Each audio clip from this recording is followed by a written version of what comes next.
The New York Knicks went from the laughingstock of the NBA to a team that has done everything right over the past few seasons.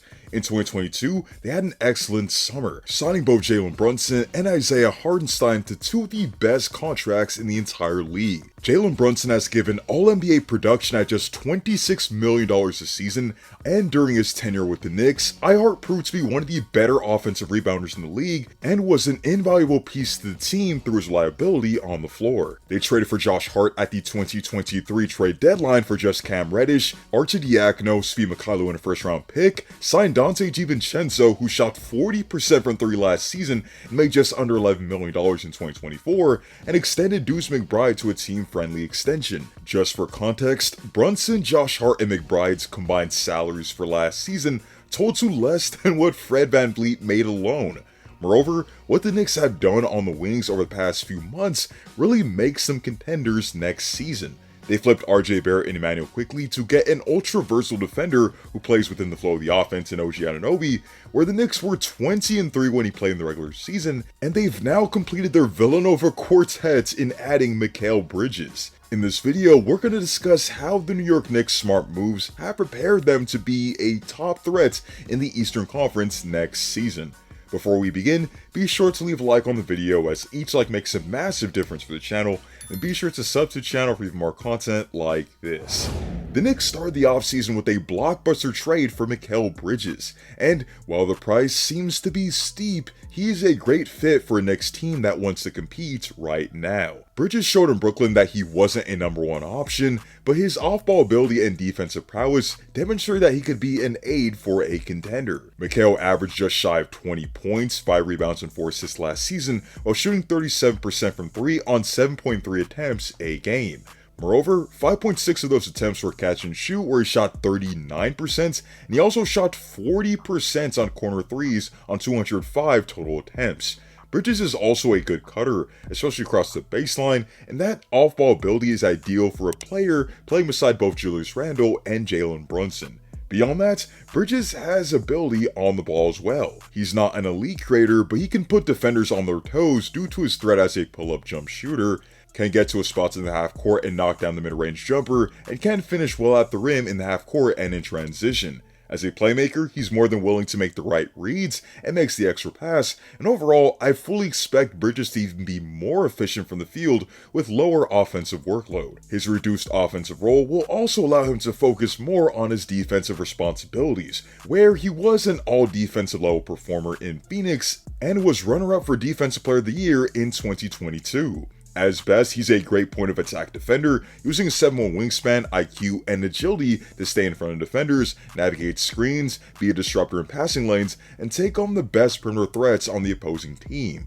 The thing is, the Knicks now have a pair of defensive stoppers in MIkal Bridges and the recently re-signed OG Anunoby, which some are calling Wingstop. As mentioned earlier, the Knicks had a 20-3 record in the regular season when OG played, and his versatility on both ends played a big role in that. He's one of the most versatile defenders in the league due to his insane switch ability, using a 7'2" wingspan, IQ, and massive frame to guard 1 through 5. OG causes havoc in passing lanes, has lateral quickness to hang with top perimeter threats, uses his wingspan to get great contests, has great hands and anticipation to poke the ball loose and get steals from ball handlers, can serve as a great rim protector due to his ability as a help defender, recovers exceptionally well on closeouts, and is a stopper in defensive transition. Offensively, he contributes without having to dominate the ball, with 87% of his three-pointers being catch-and-shoot attempts, where he shot 40% last season, and also knocked down 44% of his corner three-point attempts. His ability off-ball also extends to him being a good cutter,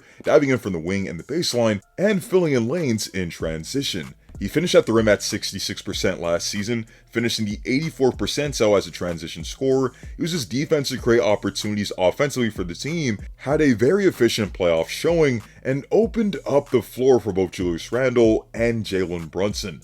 Side note, for those who say the Knicks overpaid for OG on his current contract, the actual salaries for both MIkal and OG next season combined for just $4 million more than the combined salaries for Quickley and RJ next season. Okay, back to the video. To beat the top teams of the Eastern Conference, especially the New Look Sixers and the reigning champion in the Boston Celtics, you need great perimeter stoppers to at least slow down the best of the best. The Knicks have that in both MIkal and OG, and their overall lineups and hard-nosed defenders bode well for them. As for the others, Donte DiVincenzo was quite literally a savior for the Knicks in some games in the playoffs, as he hit the game-winning 3 in Game 2, which ultimately gave them the win against the Sixers, and put up 2 35-plus point performances against the Indiana Pacers. Moreover, what sticks out most is his ability as a three-point shooter. He averaged a career-best 15.5 points per game last season while taking nearly 9 threes a game and hitting 40% of them. In the playoffs, he took 8 threes a game and hit 43% of them. Another Villanova Wildcat on this team is Josh Hart, who is oddly a great contributor despite his deficiencies as a player. He shot just 31% from 3 last season in the regular season and isn't an outstanding defender by any means, but he has great activity all over the floor while playing an insane 42 minutes a game in the 2024 NBA playoffs. He's always been an elite rebounder for his size and averaged 8 rebounds per game in the regular season and nearly 12 rebounds per game in the 2024 playoffs. He's not shy in starting the break and pushing the pace in transition, and he somehow shot 37% from 3 on nearly 5 attempts in the playoffs. Factor in Deuce McBride and Mitchell Robinson, and you further see just how good the depth of this team is, surrounding both Julius Randle and Jalen Brunson. The Knicks close out the season strong after All-Star break and finish with the 2nd seed in the Eastern Conference, despite missing Julius Randle for the second half of the season. He was the 2nd leading scorer on the team, averaging 29 points, 9 rebounds, and 5 assists a game. He's an imposing interior scorer who attacks the rim as a good finisher, runs the floor well, finds players on drive and kick opportunities, and bullies his way to finish through contact. His presence assuredly would have made a difference in the playoffs and would have taken some of the offensive load off of Jalen Brunson. Brunson just came off an All-NBA season where he completely showed out in the playoffs as well, being just the 4th player ever to string together 4 consecutive 40-point performances in the playoffs and averaged 32 points and 8 assists in that campaign.